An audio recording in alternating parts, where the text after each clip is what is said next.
ना काम था ना पैसा, मजबूरी में आकर उसे अपनी बीवी के गहने बेचने पड़े। मकान मालिक ने घर से बाहर निकाल दिया, इसलिए रातें उसे बस स्टॉप पर रहकर गुजारनी पड़ी। अपनी भूख मिटाने के लिए उसे $25 में अपना फेवरेट कुत्ता तक बेचना पड़ा।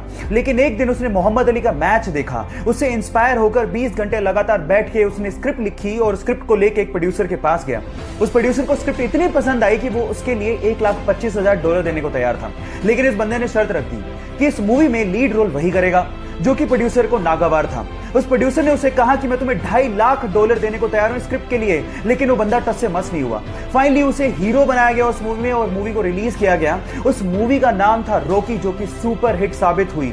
बंदे का नाम है सिल्वेस्टर स्टेलोन। जिस बंदे को $25 के लिए अपना कुत्ता बेचना पड़ गया था, आज वो $500 मिलियन का मालिक है ना इंस्पायरिंग बात। हम जिंदगी में बहुत बार हार जाते हैं, गिर जाते हैं और कभी कभार तो हम लोग उठने की कोशिश भी नहीं करते। और जब वक्त निकलता है तो हम सोचते हैं कि काश एक बार और मैंने कोशिश कर ली होती। इस केस में क्या करें, मैं आपको बताता हूं। ऊपर एक वीडियो चल रहा है, 3 साल का एक छोटा सा बच्चा है जो कि एक स्केटर है और उसके मन में कोई डर का, गिरने का भाव ही नहीं है। वो सिर्फ एक ही बात सोच रहा है, मैं स्केटिंग करते हुए गिरूंगा, फिर से उठूंगा और फिर से कोशिश करूंगा, क्योंकि मुझे इस काम में मजा आता है। तो बच्चे बन जाओ, गिरने से डरो मत, फिर से उठो, क्योंकि जिंदगी इसी का नाम है। सन 1954 में 92 यात्रियों के साथ एक फ्लाइट जर्मनी से ब्राजील की तरफ उड़ान भरती है। 18 घंटे का यह सफर था, लेकिन महीनों निकल गए, वो फ्लाइट कभी लैंड ही नहीं हुई। लोगों ने मान लिया था कि नीला आसमान उस फ्लाइट को निगल चुका है। फाइलें बंद, सेंटियागो की फ्लाइट्स पूरी तरह से बंद कर दी गई। लेकिन उसके बाद जो हुआ आप लोगों को सुनना चाहिए। ठीक 35 साल बाद सन 1989 में वही फ्लाइट ब्राजील के एयरपोर्ट पे लैंड करती है। वहां की अथॉरिटीज ने पायलट से कांटेक्ट करने की कोशिश करी, लेकिन कोई जवाब ही नहीं मिला। उसके बाद वो लोग फ्लाइट पे चढ़े, लेकिन जो उन्होंने देखा वो हैरान कर देने वाला था। सिर्फ उन लोगों के कंकाल कुर्सी की पेटियों के साथ बंधे हुए थे। जब वो कॉकपिट की तरफ भागे तो पायलट के भी कंकाल ही बंधे हुए थे। अब सवाल यह है कि अगर पायलट के कंकाल ही बंधे हुए थे तो फ्लाइट लैंड कैसे हुआ? विज्ञान ने बहुत तरक्की कर ली है, लेकिन ऐसी बहुत सारी घटनाएं हैं जिनका जवाब विज्ञान के पास भी नहीं है। बचपन से उसके पापा उसे म्यूजिक कॉन्सर्ट में लेके जाया करते थे, जिसकी वजह से म्यूजिक में उसका इंटरेस्ट बढ़ चुका था। अब वो सिंगर बनना चाहता था, लेकिन प्रॉब्लम ये थी कि वो बचपन से ही हकलाता था, जिसकी वजह से स्कूल के सारे बच्चे उसे चिढ़ाया करते थे। एक दिन उसके पापा ने उसे एमएनएम का सीडी लाके दिया, जिसे प्ले करने के बाद वो हैरान रह गया कि कोई बंदा इतना तेज कैसे गा सकता है। उसके बाद एमएनएम से इंस्पायर्ड होकर उसने स्पीच थेरेपी ली और सिंगर बनने के लिए लंदन चला गया। फिर अपनी एल्बम प्लस से उसने लोगों के दिलों में अपनी जगह बनाई। उसके बाद उसने पीछे मुड़ के कभी नहीं देखा। फिर उसके बाद अपनी एल्बम मल्टीप्लाई के लिए उसने 2 ग्रैमी अवार्ड जीते और अपनी एल्बम डिवाइड के शेप ऑफ यू सॉन्ग से पूरी दुनिया में छा गया। Yes guys, I'm talking about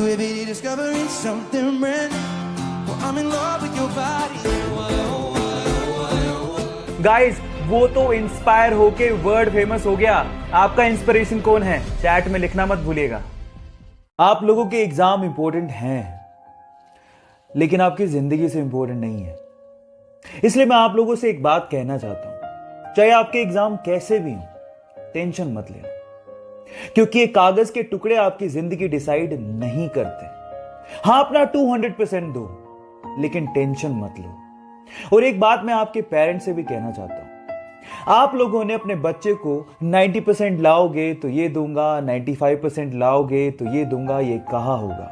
सही है, गलत नहीं है, लेकिन उसे ये भी कहो कि अगर नहीं आते या तू फेल हो जाता है तो भी मैं तेरे साथ खड़ा रहूंगा। आपके बच्चे आपका गर्व हैं, उनका साथ दो, क्योंकि एक दिन वो आपका नाम जरूर रोशन करेंगे। पंजाब के बठिंडा के एक छोटे से गांव से निकला हुआ यह लड़का, जो अपनी गायकी से उस्ताद नुसरत फतेह अली खान साहब की याद दिलाता है, रातों रात इंडियन आइडल 11 का खिताब जीत के सुपरस्टार बन गया। लेकिन यह सफर उसके लिए इतना आसान नहीं था। बचपन में ही ऐसे में पिताजी की मृत्यु हो गई। अपनी मां को और घर को सहारा देने के लिए उसे बूट पॉलिश तक करना पड़ा। बिना तालीम के उस्ताद नुसरत फतेह अली खान साहब के गाने सुन सुनकर उसने गायकी सीखी और उसके बाद उसने इंडियन आइडल में पार्टिसिपेट किया। लेकिन ये लाइमलाइट में तब आया जब आनंद महिंद्रा ने उसके एक वीडियो को ट्विटर पे शेयर किया। फिर उसके बाद उस बंदे ने पीछे मुड़ के कभी नहीं देखा और फाइनली इंडियन आइडल का खिताब अपने नाम कर लिया और अपनी मां का सपना भी पूरा किया। तो इस बंदे के लिए एक हार्ट तो बनता है। जब वो अपनी पहली सोलो मूवी रिलीज रॉकी का इंतजार कर रहा था तो उसके 3 दिन पहले उसकी मां का देहांत हो गया। वो अपनी मां से बहुत ज्यादा प्यार करता था। इस गम को भुलाने के लिए उसने ड्रग्स का सहारा लेना शुरू कर दिया, लेकिन ड्रग की लत ने उसे मार दिया।